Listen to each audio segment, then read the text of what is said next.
welcome. So you sent us quite the collection today. Articles, a PDF, all digging into the Nine Trey Gangsters. Yeah, it's a lot of material. It is. And this deep dive is really for you, the listener, to sort of pull all that together. We want to unpack their story origins, activities, the big moments, without getting lost in every single detail. Exactly. Think of it as a guided tour through the information. We've got this timeline, these documented events, put them together, and you get a pretty full picture from the start right up to, well, quite recently. Our job is just to sift through it, make it make sense. Give you a clear view. That's the plan. Okay, so let's jump right in. The founding. The sources say 1993, Omar Porty and Leonard Mackenzie. That's right, 1993, Porty and Mackenzie, and the location is key here. Rikers Island, New York City, starting inside the prison system. That says something, doesn't it? It really does. Prisons are often, well, incubators for groups like this. Structure, protection, power, all that plays a role in that environment. And Nine Trey wasn't just conjured out of thin air. They're tied to the United Blood Nation, the UBN. Right, which is part of the larger Bloods gang. So Nine Trey is like a specific chapter or a set within that bigger structure. Precisely. A set operating under the UBN umbrella, sometimes aligned with their broader goals. You might also hear them called Bentleys or billionaires, apparently. Interesting. Bentleys or billionaires. Okay, so they form on Rikers within this UBN framework. What happens when they get out? Where do they set up shop initially? The sources point to Harlem. That was their initial turf. And their main business? Straight into drug trafficking, heroin, crack cocaine, PCP. Pretty heavy stuff right from the start. Yeah, no kidding. And the sources mentioned a specific area. Uninhabited buildings near Lenox Avenue. That was supposedly their base of operations for selling. And the way they operated, it sounds pretty harsh. The information mentions exploiting vulnerable people. It does. Allegedly using, homeless individuals, prostitutes, even children to actually move the drugs. It suggests a certain ruthlessness right from the beginning. Definitely paints a grim picture. Yeah. And they didn't stay just in Harlem, did they? No, not for long. Their reach expanded. The materials talk about spreading down the East Coast, Mid-Atlantic, even the southeastern U.S. Virginia gets a specific mention, too. So it became a much bigger network than just a neighborhood crew. Oh, yeah. It grew, and as the territory grew, so did the range of their alleged activities. Beyond the drugs.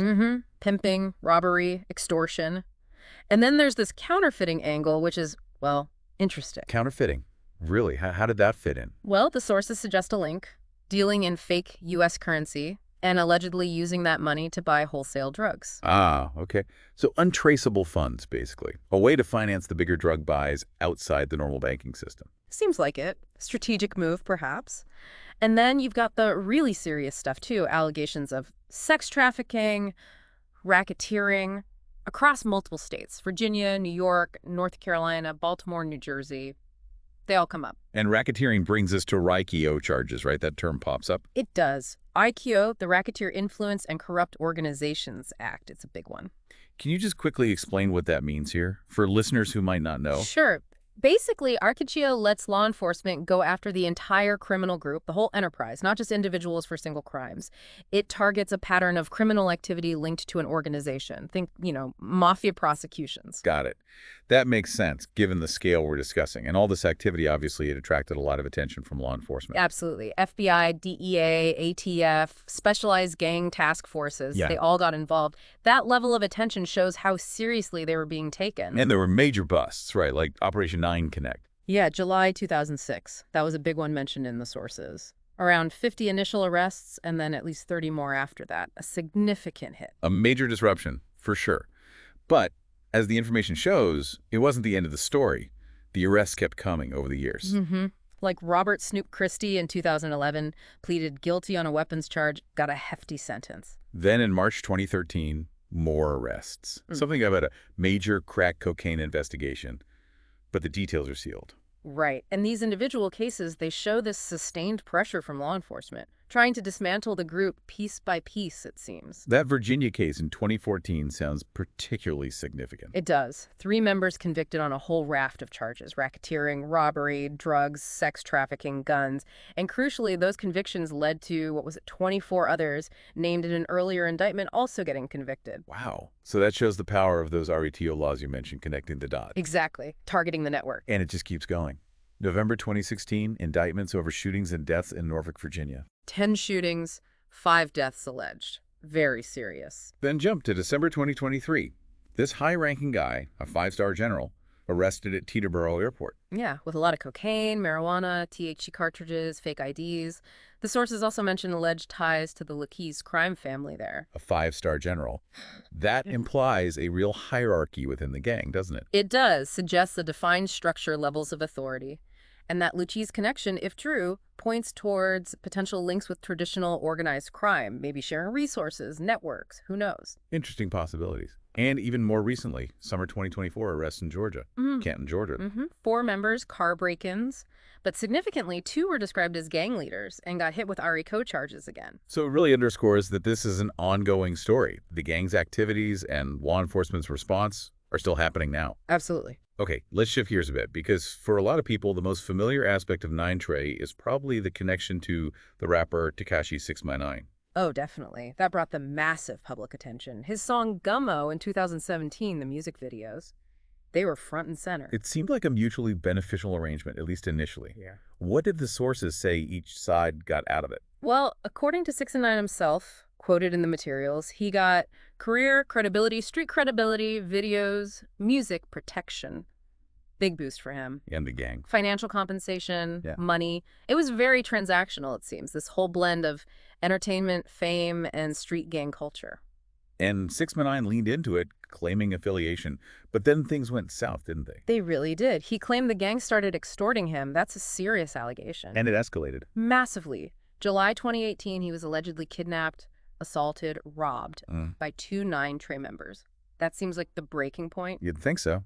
And just a few months later, November 2018, the big arrest came down. 6ix9ine, his manager Shotty, other members, all facing racketeering charges. Yep, and that led to the most dramatic twist. 6ix9ine flipping, becoming a state witness, Yeah. testifying against them. Exactly. Testifying against the very guys he'd been associated with. A huge deal in that world. Major risks involved. Must have sent shockwaves through the group. It completely severed his ties, obviously. Completely. Shotty got, what, 15 years in prison? Yeah, 15 years. And 6ix9ine got early release in April 2020 because of his cooperation. It's just a stark example of how that whole relationship imploded. Ibaya. From close association to outright betrayal in the eyes of the gang. So, beyond the whole Tekashi saga, what do the sources tell us about Nine Trey's wider network?